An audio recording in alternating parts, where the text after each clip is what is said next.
Good morning and welcome to Foreign Policy Research Institute Africa Program's presentation on the aftermath of the African Growth and Opportunities Act, which was not renewed on October 1st, as many were hoping.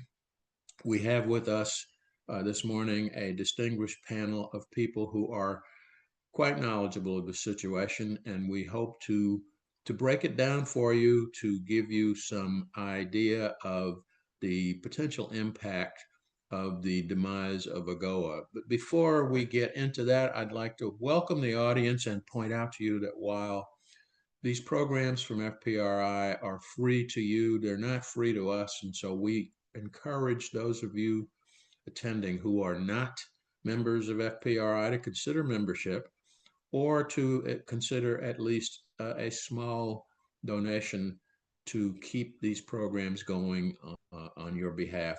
Our job is to inform you, the public, on issues African and on how they relate to U.S. policy. During the presentation, if you have questions, please write them in the Q&A box, which you'll find at the bottom of your screen. At about the midpoint of our presentation, we'll open it up to audience questions, which I will read. So just keep your questions in there. Please do not put them in the chat box. We might miss them if you do that. We'll start in no particular order. Our panelists will speak to you. I have to give you a warning. We have a couple of panelists who are having some technical difficulties, and while you'll hear their voices, you will not be able to see their faces. And we will start with Elizabeth Hoffman, who is and see if I get this right, Elizabeth, you're the American Executive Director of one, or are you the Executive Director of the whole organization? Yeah. Okay, who is the Executive Director of an organization that is quite involved in issues that similar to what we're discussing today, who will give you a brief introduction of herself and her relationship to the subject.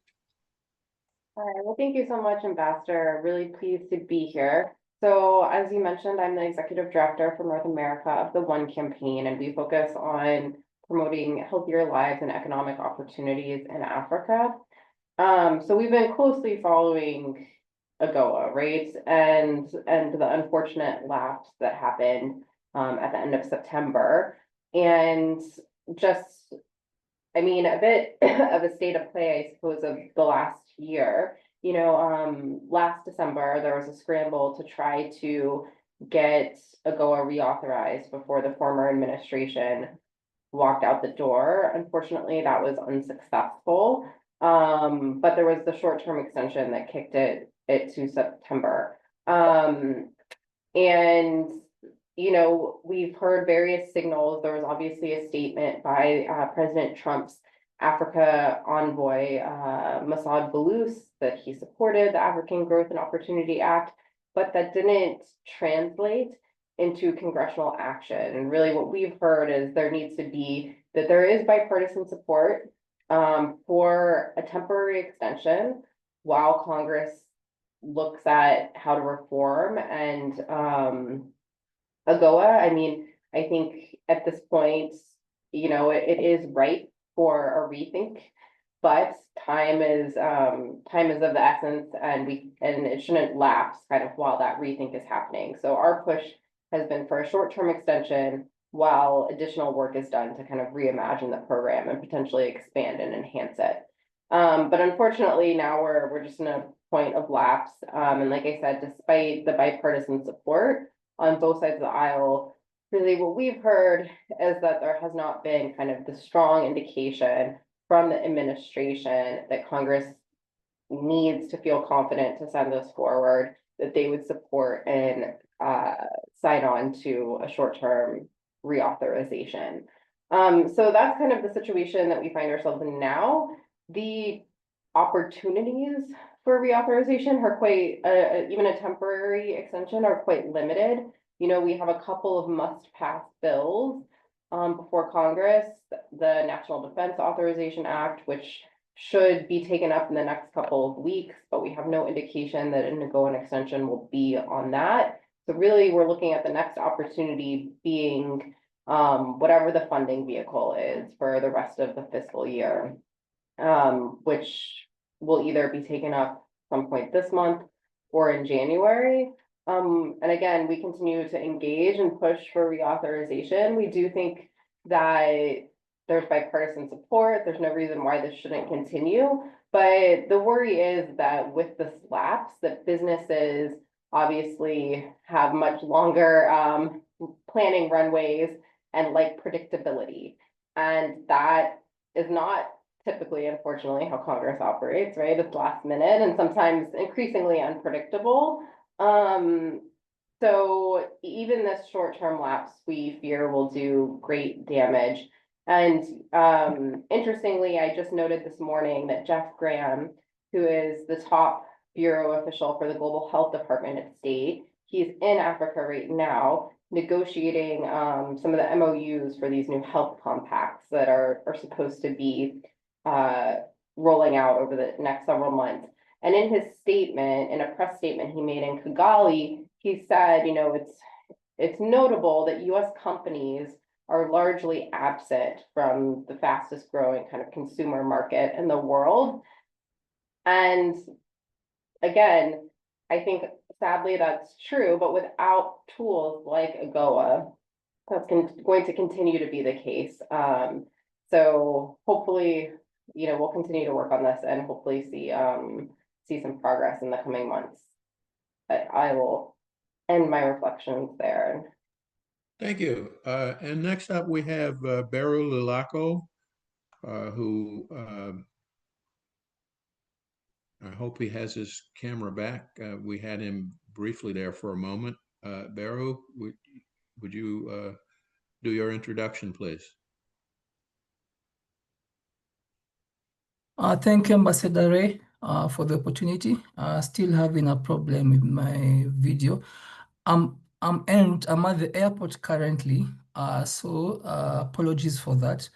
I think I'll take from the African perspective, initially just to be able to, from the work I've been doing as a trade specialist, trade and economic specialist, basically focusing on the integration aspects within the US and Africa.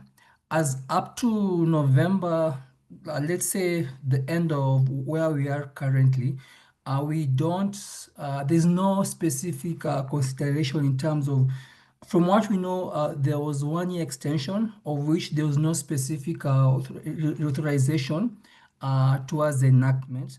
And now the problem comes in terms of the Congress, whereby there's no action, which has been slow from the US political elites. And now the issue now focusing within the African head of states, there's more of like trying to push within the CFTA. Because now the problem is the program was supposed to end to be extended towards 2041, but now with the look of things, because you're looking at the aspect of the tariffs which came along, looking at the 10 tariff baseline for most of the African exports. And if you can take an example of like countries like Lesotho, which were really, really hard hit, looking at Kenya, Madagascar, and also Eswatini. These are basically countries which are focusing on the apparel and textile. Then you're looking at the tariffs hikes, which are around from 15% to towards 47%. And now you're looking at most of the factories which are now closing, and there's job losses. Because you're looking at, like for the Kenyan example, around 600,000 jobs, which are going to be lost on the same. Then also the other aspect, the other areas which have been affected, looking at the agricultural and also the agro-processing products, the exports of fish and also dried fruits, looking at nuts and also other floricultural products, which are now going towards the US market under the duty-free provisions. But now you're looking at the aspect of, if you're looking at Tanzania and also Madagascar, which are really, really benefiting towards this, But not the problem with the tariffs, which are also being increased. There is no, we can't determine the competitiveness on the same. Looking at South Africa, which was also exporting the automotive and also manufacturing sector, we're looking at the facilitation of around 46% in terms of the increase of the non-energy exports. This was here we are looking at towards 2021 to 2022 period. So we're looking at most of the African countries towards a losing point. So now the issue, there's been debates within the REX whereby they're saying, because initially the aspect was can the extension be able to be negotiated under the CFTA, whereby they go within the bilateral agreement. But no, the problem is there's debate actually. Should the African countries push towards as a REC instead of now going bilaterally? Let them go within the RECs, within the region. I think that will be more prehensive and also looking towards where are we heading.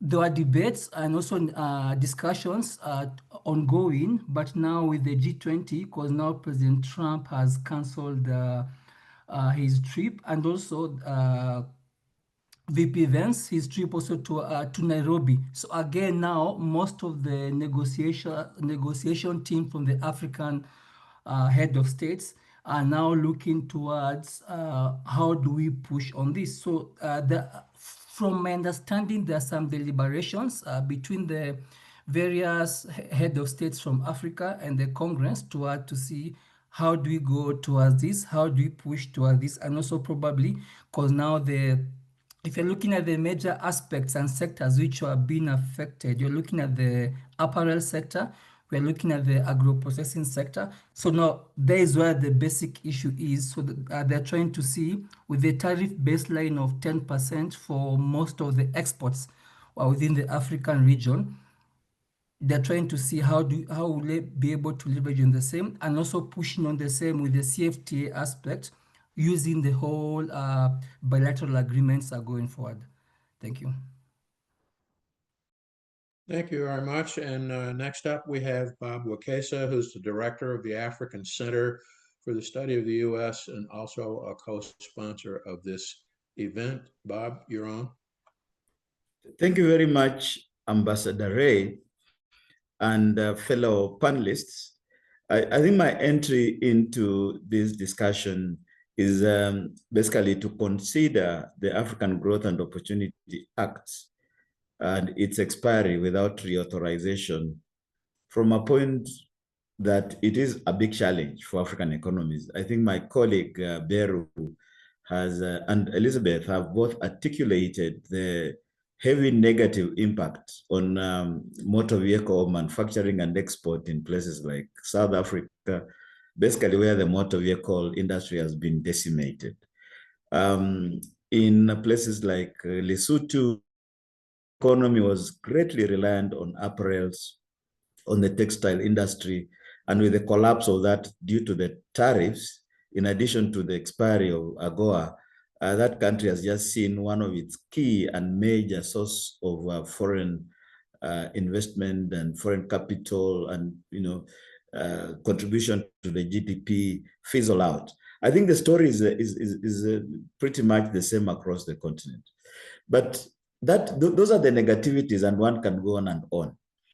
I think one has to then look at what are the opportunities that can be considered even in the depth of these negativities. And there are several opportunities. One is that AGOA constituted only about, in fact, the US-Africa trade broadly is just about 1% of US trade globally. So it is minuscule to start with. And therefore, lots of African strategists in the industry, in policymaking, are saying, look, here comes an opportunity for us to diversify and look elsewhere.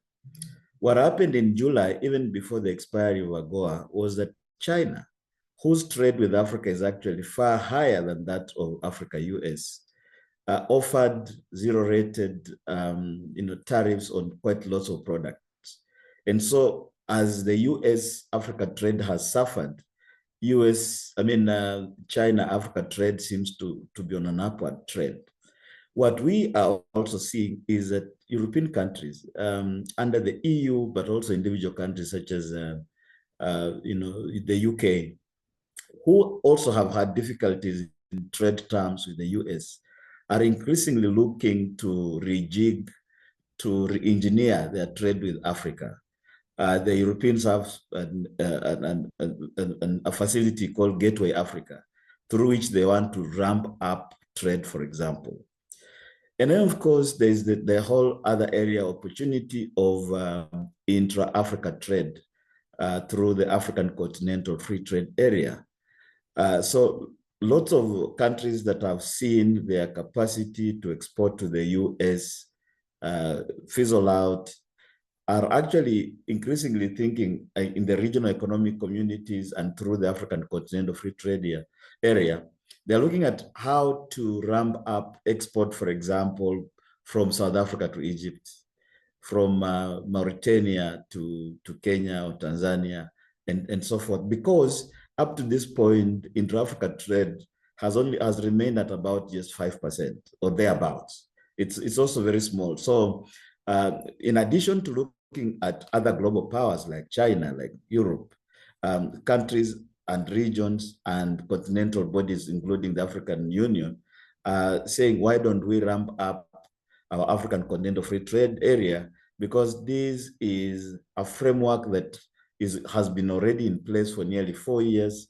We just make it work better so that the loss of the US market serves as an opportunity for us to trade more with ourselves.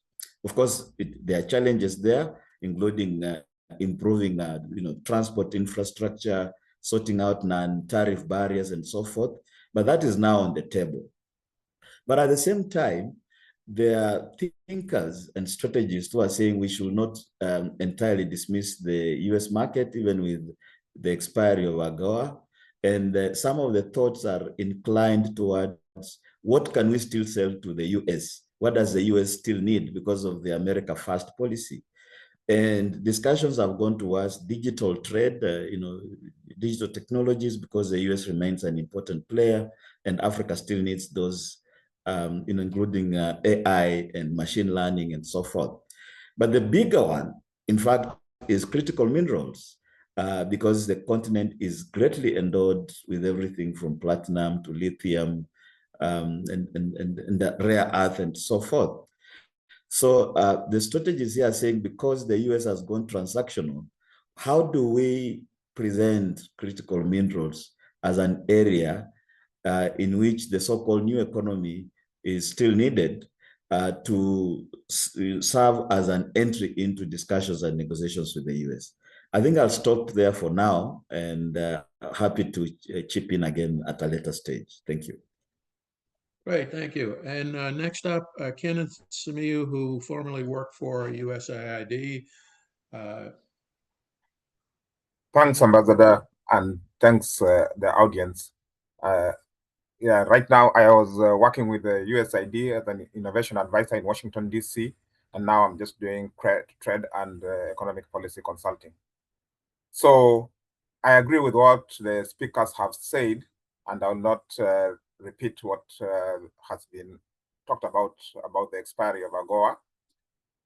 What I would want to discuss is that despite the presence of AGOA from 2000 to 2024, Africa trade with the US grew about 86%, while the rest of the world, the trade grew by 160, 170%, meaning that African countries did not fully exploit AGOA in its the way it was structured. And one of the reasons for this would be because African countries concentrated a lot on selling finished products to the US. So it was, as you mentioned before, apparels or finished cars or raw materials that were sent to the US. They did not, or African companies did not become an integral part of the value chain of most US companies. So, and Latin America is a very good example.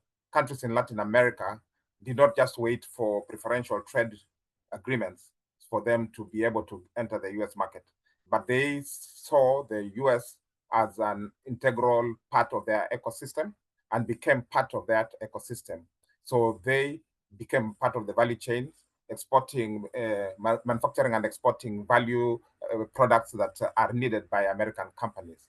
In this present era of making America or America first policy, America is interested in what is most beneficial to its citizens and its companies. And so being an integral part or becoming an integral part of that ecosystem is now critical. Tariffs on their own, or let's say preferential treatment on tariffs, that cannot sustain the African, because as happened with the expiry of AGOA, you can realize that preferential treatment, when it lapses, the industries suffer. They cannot survive. Before, it's like a subsidy.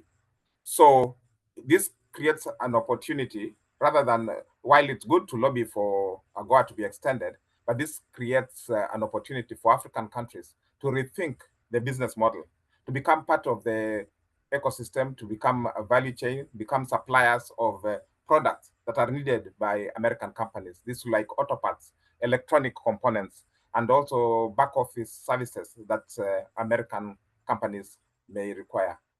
This will require, of course, several things to happen.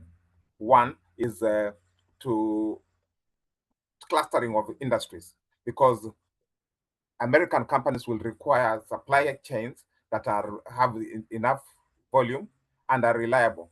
And so instead of just individual industries targeting American companies, they cluster them so that you can now compete with the volumes that, let's say, Chinese companies produce. Because in its American first policy, America is trying to move supply chains away from China or China related.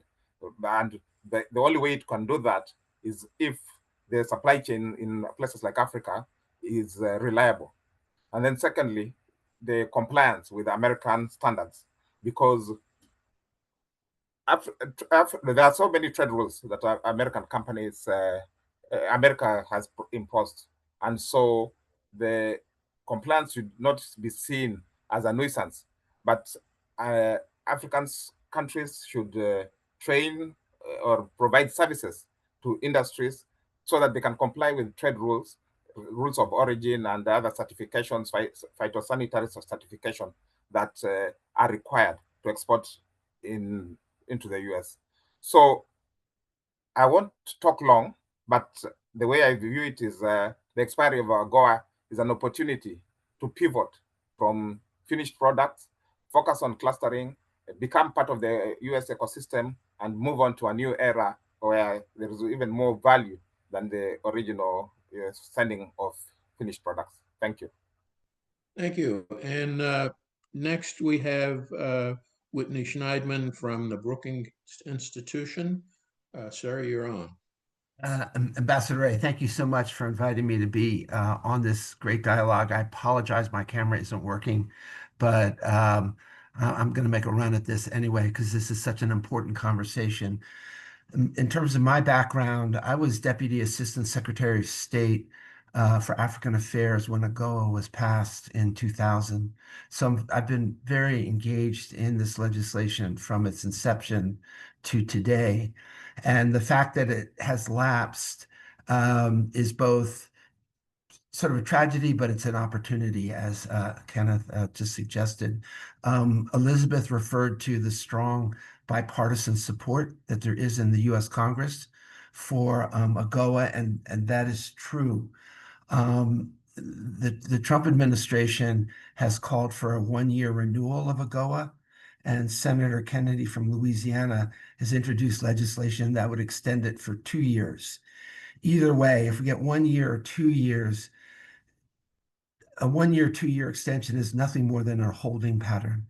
It will not bring back American companies to Lesotho for the long-term contracts that they need to set up supply chains.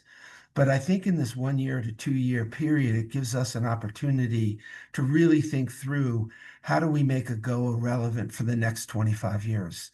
Because a lot has changed. First and foremost, there was no African Continental Free Trade Agreement when AGOA first came into being. And it's very important that any new AGOA legislation is synced up with the goals of the AFCFTA. Senator Coons and Risch in the last Congress introduced legislation that would change the rules of origin to include North African countries who are members of the AFCFTA. And I think that's a really important way to begin making AGOA a continental trade preference program. I think the issues of conditionalities need to be focused on. You know, it was that if there was a coup or there was some disruption, the country would lose its AGOA benefits. That creates uncertainty not only in Africa, but in the US private sector. And I think we have to eliminate that aspect. The EU does not have conditionalities in its trade program with Africa. We certainly know that China doesn't. And I think, you know, in the effort to make Africa understood in the United States as a continent of opportunity as opposed to a continent of risk, we have to inject certainty into our trade relationship with the continent. So I'm hopeful that, you know, a long-term renewal might be in the cards of another 10 years, or as Senator Kennedy called for before, 16 years. The whole issue of investment incentives, I think, is quite central to the future relationship. There hasn't been much U.S. Investment combined with AGOA, and as others have made reference, you know, there's areas where we need to see U.S. companies where they have not been. Critical minerals is certainly one. The digital space is another, and that has to be combined with value addition. So it's not just extracting from Africa; it's partnering with Africa. And I think in that way we can, you know, really ensure that AGOA 2.0, as it were, you know, will be not just an engine of economic development for all of the African countries who are able to benefit from the legislation, but it truly draws the U.S. and Africa closer together in terms of commercial ties. And I guess, you know, there's one related element to this, and that is the reauthorization of the Development Finance Corporation, because that also unlocks a lot of capital that can be utilized by American companies in the critical mineral sector, in infrastructure development, in agriculture, in other sectors that are so important on the continent, and where U.S. companies can really play an important role on a commercially sustainable basis in such a way that it benefits the African continent. So that's what I'm hopeful to see, is that we use this interregnum, as it were, of 1 year or 2 years to really have the kind of discussion with U.S. business, with African continents, with organizations such as this, to really understand how do we draw on the experience of the last 25 years to ensure that the next 25 years just accomplish a lot more. So let me turn it back to you with that, Ambassador. Thank you, and very, very interesting presentations. I'm wondering though, a couple of you talked about the need to reform or refocus AGOA when it's renewed. But the question I have there, and particularly in light of the development of the African free trade area, given the current administration's transactionalism and focus on bilateral deals over the next 3 years, how would you propose reformatting AGOA so that it takes into account this proclivity for one-off deals, but still be viable say in the next administration where we might be more into multilateralism and joint types of activities. You brought it up first, Elizabeth. You want to take a crack at that? How do you create a new AGOA that takes into account the current administration, but is still effective in any future administration? Well, I think that's the $1,000,000 question that you just identified there, is how do you square this arrangement with President Trump's proclivity, as you said, to do bilateral deals. And I think that's part of what's holding up the reauthorization of AGOA, and creating a lot of anxiety, frankly, on the Hill about, pushing it forward when President Trump is clearly pursuing a trade policy that looks very different. So I think the only way to really account for that is to view AGOA as the baseline, right? And unfortunately, that might mean that we're looking at just a straight reauthorization of the current regime for the next, 3 years. That isn't expanded and doesn't take into account all those opportunities and things that Whitney outlined, but we just hold the baseline and in the meantime start to work on what kind of reimagined AGOA might look like. And I think the reality, as much as I hate to say that, because I do think there's tremendous amount of opportunity for the US to be a much bigger player in Africa, and a trade agreement as part of that. I think the political reality that we're in makes that very difficult. Where I do think there is expanded opportunity, and I kind of want to double tap and pull out what Whitney said about DFC, the Development Finance Corporation. That is an area where the administration has expressed a great amount of enthusiasm for. Its authorization also expired at the end of this fiscal year. It's been temporarily extended through January, and Congress is in negotiations on the reauthorization that would actually increase DFC resources by nearly 400%.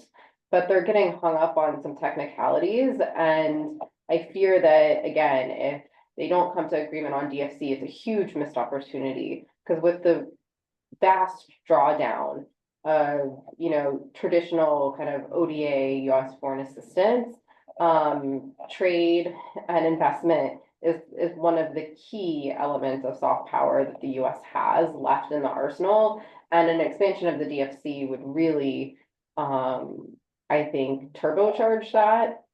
And so I'm hopeful, and we continue to push as well on the DFC front, because we see a lot of opportunities, especially in a reauthorization where DFC is able to take greater risk, move faster, and be more competitive than it has been in the past.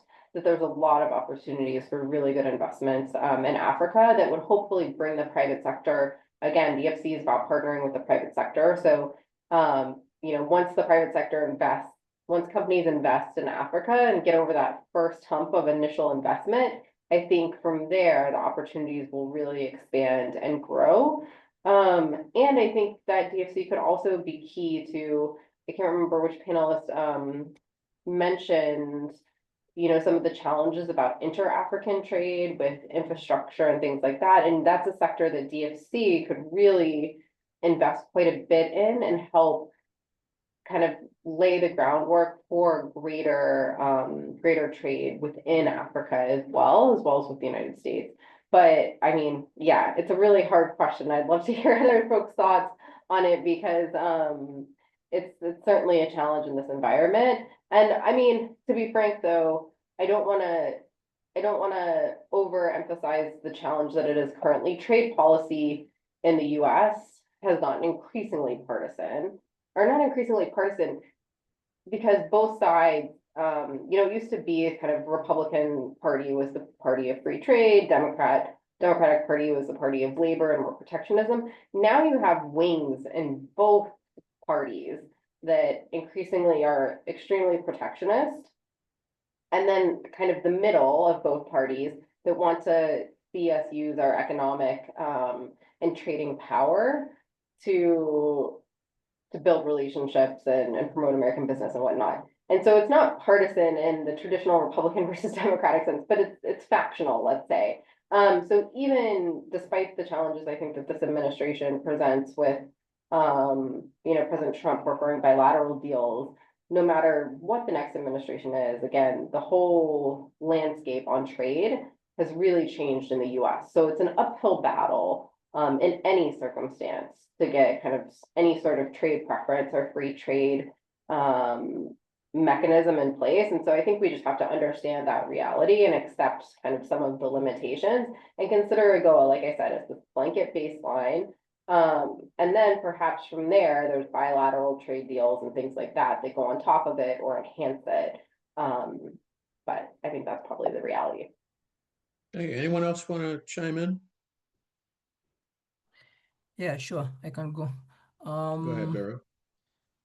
I think one of the few aspects I can add on, and this is from the African perspective. Number one, there ought to be leverage towards continental initiatives. Here, looking at the African Continental Free Trade Area, whereby to be able to present a unified negotiation position with the US, and also to emphasize expanded product coverage. We are looking at the flexible rules of origin, which are very, very key, and also longer periods and alignment with the CFTA timeline for synergies. And also, they ought to be pushed for renewable frameworks, whereby the incentives towards the economic diversification, regional integration, and also development of global value chains. Here, the focus being on the high potential sectors like the telecommunication, the infrastructure, and also the renewable energy, and also the strengthening of the advocacy and the diplomatic lobby efforts. And this is basically both bilateral and also multilateral levels, whereby we are looking at the representation of the US Congress and also the trade bodies to be able to underscore the mutual benefits for the AGOA towards the US businesses and also the African economies. And also they ought to be more focused on the plan for longer renewable periods, because I know the issue of a 1 year period, it won't be substantial. Are we sure it will be, how long will it be? So we are still in that aspect of confusion. But now there ought to be the aspect of the reduction of policy uncertainty, which is very, very key for the African economies, whereby it will be able to also improve the trade predictability, and also to be able to tie the AGOA renewal cycle, whereby we are looking at the complementary agreements like the US, Mexico, and Canada agreement, and also the CFTA for stability, which will be very, very key. And also, lastly, just to basically prepare for an enhanced monitoring and also capacity building dispute resolution for the mechanism whereby it can be able to ensure effective implementation and also equitable distribution for the benefits towards the renewal and also for the framework engagements. Thank you. Well, if no one else, I have another question here. Someone mentioned that the demise of AGOA as leads to the possibility of the loss of millions of jobs. And what strikes me is that especially the smaller countries, the smaller economies, have already been hit hard by the sort of on again, off again tariff policy that the U.S. has imposed. And my question, I guess, is large or small, but particularly the smaller economies, how do they recover from the impact, the sort of double impact of no AGOA and tariffs on top of that? going forward, I mean, by the time anything is done, there's not going to be anything done before the end of the year. I think we're all pretty sure of that. And in the meantime, smaller economies are suffering marginally much worse than larger economies like South Africa, who have alternatives. Where do they go? How do they recover from this? Will they even be in a position to take advantage of a reformed AGOA if it's passed after the first of the year? Let me attempt. Okay, no, maybe Whitney's hand is up. Let me Whitney, yield go to ahead. Yeah. First Whitney, then Bob. Okay, great. Thank you for that question. I mean, that's a really important question. I mean, Lesotho has put in place a state of emergency, given all the jobs that have been lost, some 30, 40,000 jobs. Those will not come back quickly. There's just no question about that. And I think this is where governments really have to double down on their own economic diversification and figure out, what is the long term? How do they do that? But I think if we can get AGOA back as a long-term proposition, I think Elizabeth referenced the USMCA, that's a 16-year treaty.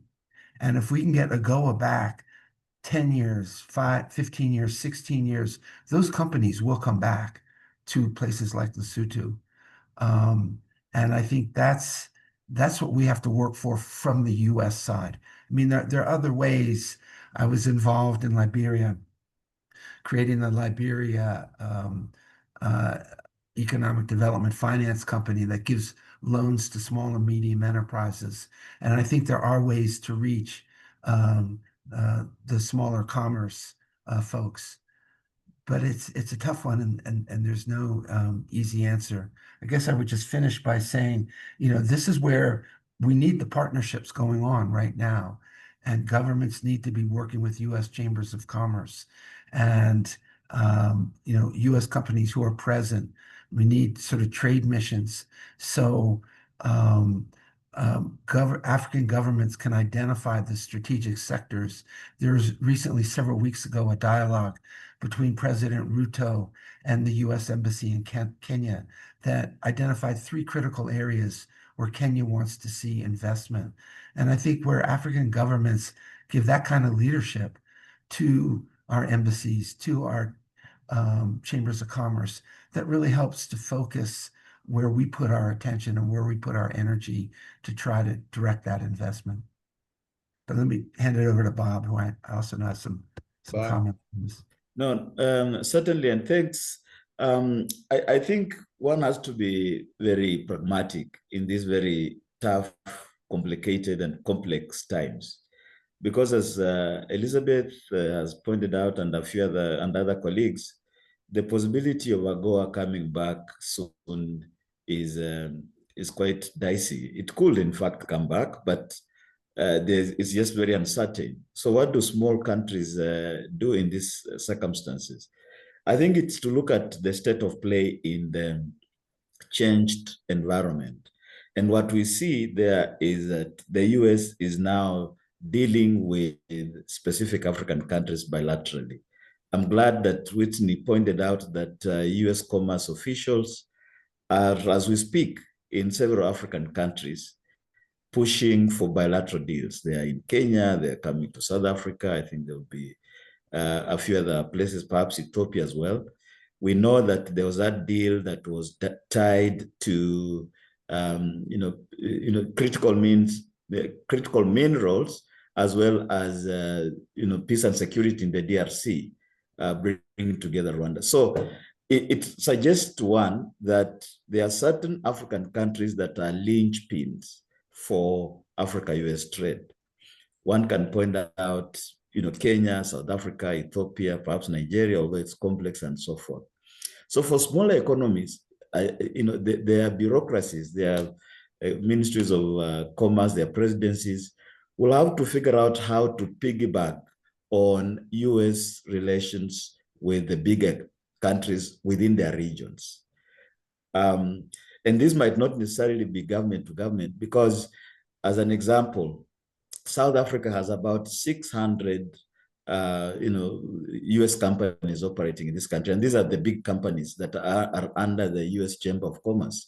So Lesotho companies or Lesotho as a country can actually link up with these companies in South Africa. And I think the same will go for, say, Kenya, having a larger number of US companies compared to, say, Rwanda or Burundi or even Uganda. So I think we can look at how to strategize on how the bilateral relations between the US and big economies can be tied to helping out the small countries which have land borders or are very close to the bigger economies. I think that would be one. I think the other point is actually to identify key sectors, as my colleagues have pointed out. Critical minerals is an example. And critical minerals, for some reason, do not respect borders. So you have a small country like Zimbabwe, which, of course, is not small geographically, but small in terms of population, which has immense, natural resources endowment. But, these resources are spread around. They get into Mozambique, into South Africa, into Botswana, and so forth. So it will be interesting to see if African countries can actually lobby for countries that have similar natural resources or business propositions towards the US as a way of convincing the US that in these particular sectors, going bilaterally will not really help because the resources are spread out across a region. I think the third and last point I'll perhaps mention is the fact that Africa remains a large continent, and particularly very large when you consider it as a market. The median age in most African countries is just about 19 years, and this is still growing. The continent now has about 1.3 billion people, and that is set to grow. Estimates are that by 2050, the continent will have upwards of 2.5 billion people. Countries, you mentioned countries, Ethiopia is over 100 million, Nigeria is 220. Nigeria is easily going to be one of the most populous countries.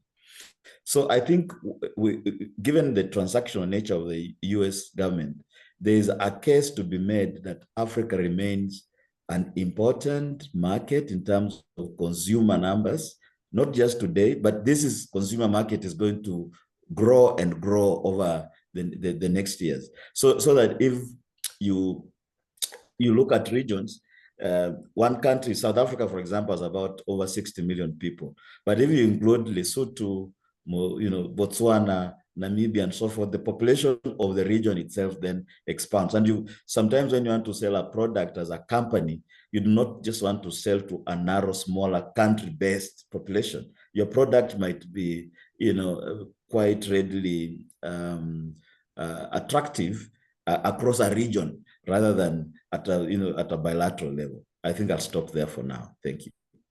That's good. A couple of you have mentioned strategic minerals, and this brings up for me a number of questions. And let's start with, for example, the bilateral US DRC strategic minerals deal.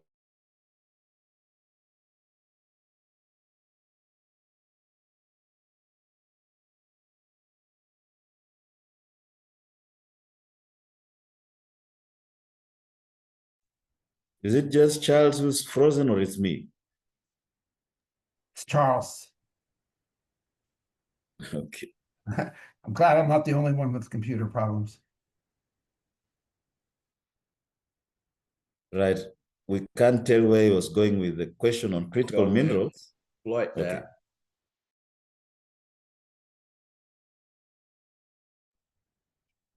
Well, maybe I can jump in here because I think he was bringing up a really important subject. Charles, you're back. You're on mute. I'm back, and I apologize. It's like I live in a developing country here in Maryland. The internet is very problematic. But my question, though, and I'll pass it to you, is in addition to this issue of security, when we're talking strategic minerals, you also have the fact that, if I'm not incorrect that right now, in terms of strategic minerals coming out of Africa, the Chinese tend to be the dominant country in terms of being able to exploit those. And what in sort of an AGOA framework, or in a greater African continental framework, what can be done to to sort of ameliorate the extractive nature of the critical mineral industry, so that more of the value from this resource goes back into these smaller countries' economies, and benefit the people, and also doesn't get caught up in this great power U.S.-China competition. Who wants? Whitney, I think you were speaking. You want to take a stab at that? Yeah, sure. Let me take a stab at this. So yes, China is very dominant in the critical mineral space in Africa, particularly the DRC. They control about 80% of the cobalt and copper coming out of there, and they also process it. So Charles, I think part of the answer to your question is how do we stimulate a processing capability on the continent so the value is added near the mine gate? And I think Zambia and the DRC are certainly giving attention to that. And we're seeing some initial efforts, but a lot more has to be done. But I would also flag the Libido Corridor initiative. It's not strictly AGOA, but it has the potential to have great beneficial development impact. And we're already beginning to see this along the 1,700-kilometer corridor of the rail that goes from Kolwezi to the port of Libido in Angola. And we're seeing sort of developments of cell phones, investments of agriculture. And I think this is a very viable development strategy that could lead to productivity and exports under AGOA over time. President Boakai in Liberia has committed himself to developing the Liberty Corridor to take off iron ores from Guinea and using the port of Buchanan. And President Chapo wants to revitalize the Nacala Corridor. And a lot of development goes along on these corridors. And it's not just the US, it's the EU, it's the African Development Bank, it's the African Finance Company, it's the commercial banks on the continent. And I think we have to think of the future in that kind of partnership. How do we bring resources to bear, of which the US is part, but we're not the only player here, because I think that's what's necessary for a long-term strategic engagement and progress on the continent. Thank you. Anyone else? Yeah. Yeah, I just wanted to add on this critical mineral issue.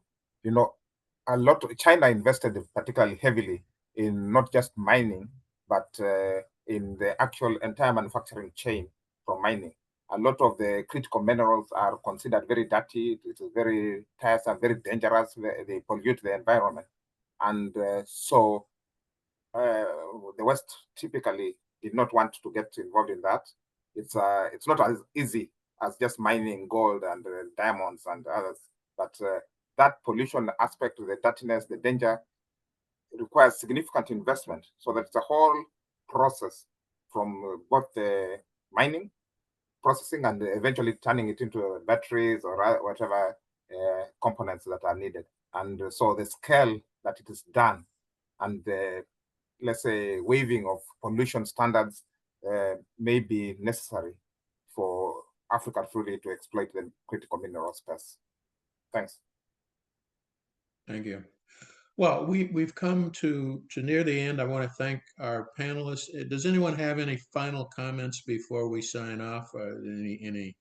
Anything you'd like to leave our audience with?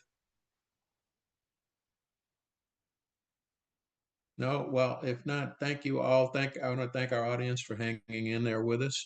I thank this wonderful panel for some food for thought that hopefully will get to the right people so that the right decisions get made, not just for the benefit of economies in Africa, large and small, but as has been pointed out, by 2050, with a population of over 2 billion very young people who will not only be some of the world's most avid consumers, but who will probably constitute the majority of the world's active labor force.